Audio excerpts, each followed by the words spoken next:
नमस्कार. शौर्य आणि ऊर्जाने पद्माचं लग्न उधळून लावलेलं असतं आणि शिर्केचा प्लॅन तर चांगलाच कच्चा कुर केलेला असतो.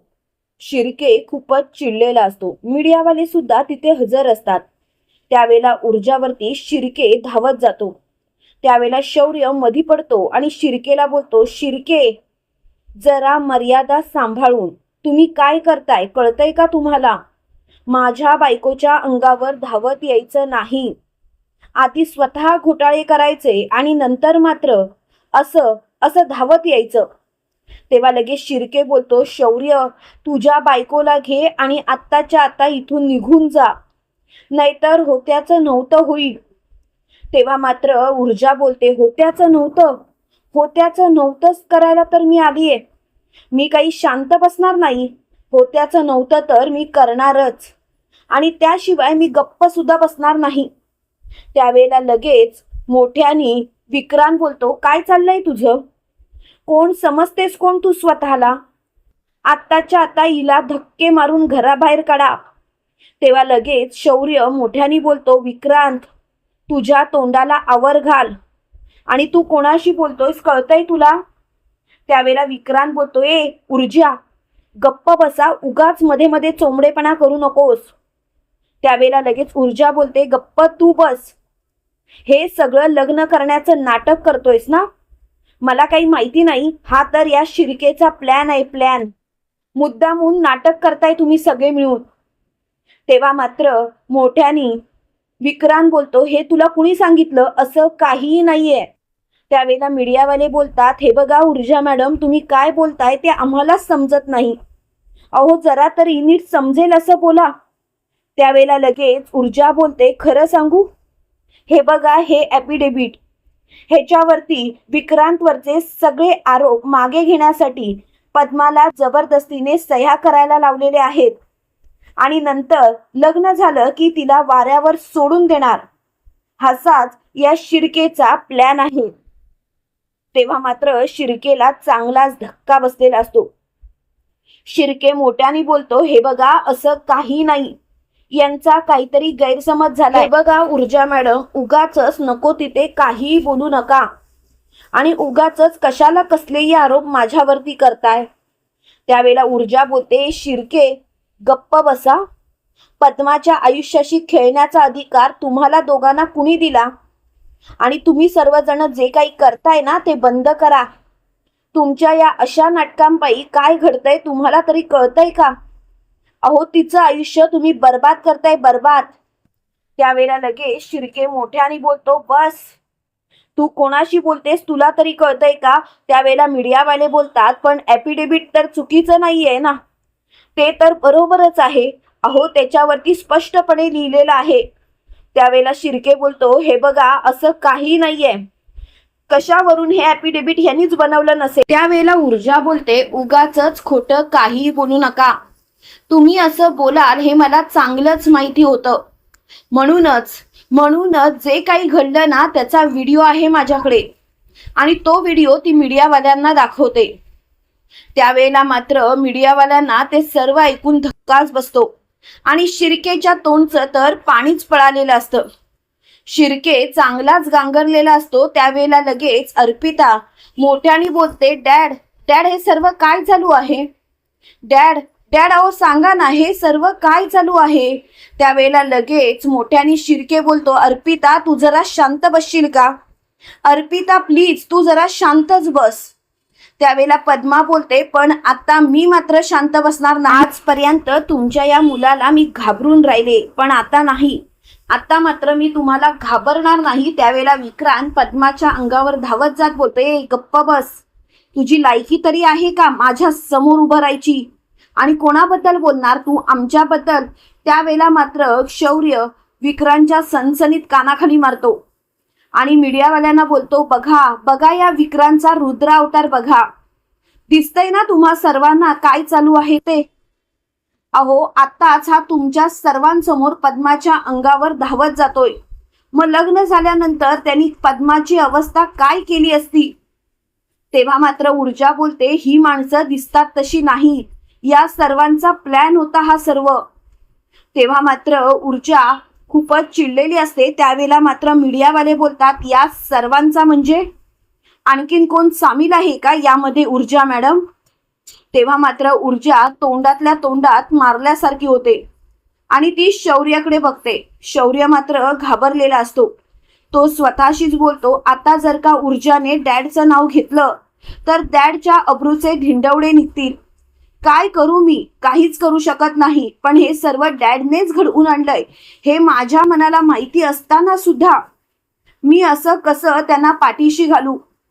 त्यावेळेला मात्र मीडियावाले ऊर्जाला मोठ्याने ओरडतात, अहो ऊर्जा मॅडम बोला ना, बोला, यामध्ये कोणी सामील होतं का? ऊर्जा मॅडम प्लीज, जे काही असेल ते स्पष्टपणे बोला. तेव्हा मात्र ऊर्जा मोठ्याने बोलते, नाही, यामध्ये कोणीही सामील नव्हतं. यात सर्व प्लॅन शिर्केचा आहे. हे ऐकल्यानंतर शिर्के बोलतो, वाह वाह ऊर्जा, वाह, खरंच मानलं पाहिजे. म्हणजे स्वतःच्या सासऱ्याला मात्र यातून सही सलामत बाहेर काढायचं. हे सगळं तर त्यांनीच घडवून आणलं आणि आरोप मात्र माझ्यावरती, मला एकट्याला यामध्ये रोवायचं. तेव्हा लगेच मोठ्यानी शिर्के असं बोलताच ऊर्जा बोलते, एक मिनिट, हे कुणी केलं हे मला माहिती नाही, पण हा सगळा प्लॅन तुमचा होता एवढं मात्र मला माहिती आहे. त्यावेळेला मीडियावाले बोलतात, याचा अर्थ ऊर्जा जहागीरदार, तुम्ही तुमच्या सासऱ्यांना वाचवण्याचा प्लॅन करताय. म्हणजे एक नामांकित वकील हर्षवर्धन जहागीरदार यांनी हे सर्व घडवून आणलंय.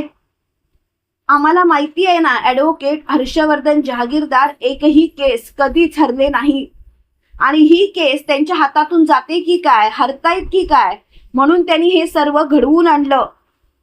पण ऊर्जा मात्र काहीच बोलत नसते. ती स्वतःशीच बोलते, कसं सांगू मी, मला तर हर्षवर्धन जहागीरदारचा खरा चेहरा सगळ्यांसमोर आणायचा आहे. पण शौर्याला वाईट वाटेल, शौर्याला त्याच्या डॅडचा अपमान झालेला सहन होणार नाही आणि म्हणूनच कदाचित मला गप्प राहावं लागतंय. पण आता मात्र मला शांत राहून चालणार नाही. काय करू मी? म्हणून ती शौर्याकडे बघते. तेव्हा मीडियावाले बोलतात, अहो तुम्ही तुमच्या नवऱ्याकडे सारखं सारखं का बघताय? जे काही आहे ते स्पष्टपणे बोला ना. तेव्हा मात्र मोठ्यानी शौर्य बोलतो, अगदी बरोबर बोलताय तुम्ही. ऊर्जा, तुझ्या मनात जे काही आहे ते स्पष्टपणे बोल. उगाचच घाबरू नकोस आणि मला घाबरायची तर गरजच नाहीये ऊर्जा. ऊर्जा, मी तुला स्वतः सांगतोय, जे काही आहे ते स्पष्टपणे बोल आणि मोकळं हो. तेव्हा मात्र ऊर्जा बोलते, शौर्य, शौर्य तू माझ्या सोबत आहेस? त्यावेळेला शौर्य बोलतो, हो, मी तुझ्या सोबत आहे, तुला घाबरायची गरजच नाही. ऊर्जा, तू स्पष्टपणे बोल आणि मोकळी हो.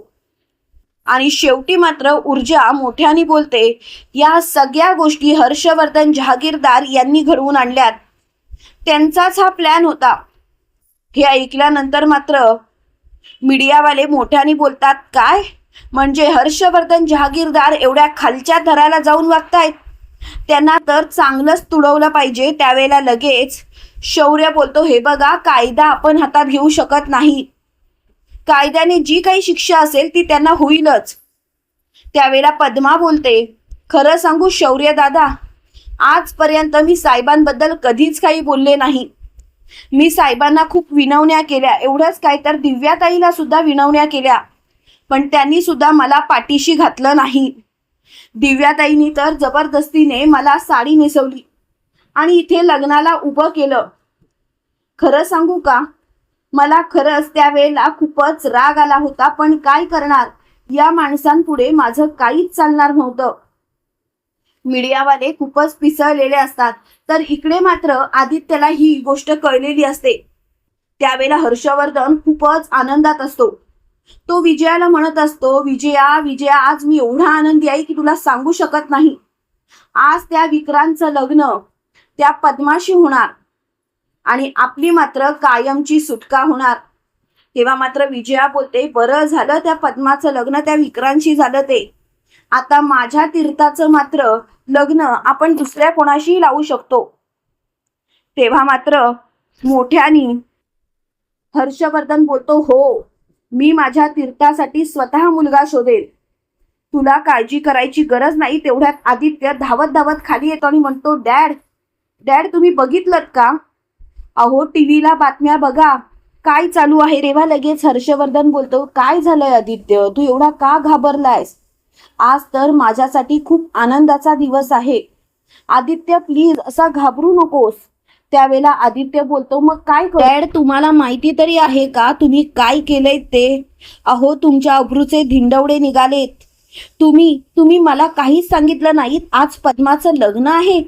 डॅड तुम्ही असं का केलं? त्यावेळेला लगेच हर्षवर्धन चांगलाच घाबरतो आणि आदित्यला बोलतो, आदित्य तू काय बोलतोयस? तुला कळतंय? आणि तुला या गोष्टी कशा कळल्या? तेव्हा आदित्य बोलतो, ते महत्वाचं नाही, ऊर्जा आणि शौर्य तिथे पोहोचलेत आणि त्यांनी लग्न मोडलेलं आहे. त्यावेळेला लगेच हर्षवर्धन बोलतो, छे हे शक्यच नाही, काहीही कर, पण आदित्य या गोष्टीवरती विश्वासच ठेवणार नाही. त्यावेळेला आदित्य बोलतो, थांबा, आता तुमची चांगली झोप उडेल. आणि त्यावेळेला आदित्यने टीव्ही लावलेला असतो. टीव्हीवरती येणाऱ्या बातम्या बघून मात्र हर्षवर्धनची चांगलीच बोबडी वळलेली असते. हर्षवर्धनला मीडियावाले चांगलेच घेरून असतात. ते मोठमोठ्याने बोलत असतात, शौर्य जहागीरदार तुमच्या वडिलांनी असं का केलं? तुमचे वडील एक नामांकित वकील आहेत. अहो त्यांना सगळेजण ओळखतात. तरी सुद्धा एका मुलीच्या आयुष्याशी खेळताना त्यांना काहीच कसं वाटलं नाही. त्यांना कुणी अधिकार दिला? तेव्हा मात्र शौर्य बोलतो, हे बघा शांत व्हा. हर्षवर्धन जहागीरदारांना तुम्ही स्वतः प्रश्न विचारा आणि तुमच्या प्रश्नांची उत्तर द्यायला ते स्वतः बांधील असतील, पण या बाबतीत मात्र मी काहीच बोलू शकत नाही. त्यावेळेला लगेच ऊर्जा बोलते, हे बघा आम्हाला फक्त पद्माचं लग्न मोडायचं होतं, पद्माला न्याय मिळवून द्यायचा होता. जर का खरोखर या विक्रांतने पद्माशी लग्न केलं असतं, तिला बायको म्हणून स्वीकारलं असतं, आयुष्यभर तिला जपलं असतं, तर मी नक्कीच या लग्नाला स्वतः पद्माची वकील म्हणून परवानगी दिली असती. पण आधीच हर्षवर्धन जहागीरदार यांनी ॲफिडेव्हिट तयार करून ठेवलं होतं, ज्यावरती लिहिलेलं होतं की पद्मा विक्रांतवरती केस मागे घेते आणि त्यानंतर तिला वाऱ्यावर सोडण्यात येईल. हे असंच सगळं घडणार होतं, म्हणून तर मला हे लग्न मोडावं लागलं. तेव्हा मात्र हर्षवर्धन खूपच चिडतो. तो मोठमोठ्यानी वस्तूची आदळापट करत असतो. कुमुदिनी सुद्धा तिथे आलेली असते. त्यावेळेला लगेच मोठ्यानी विजया बोलते, अहो तुम्ही शांत व्हा.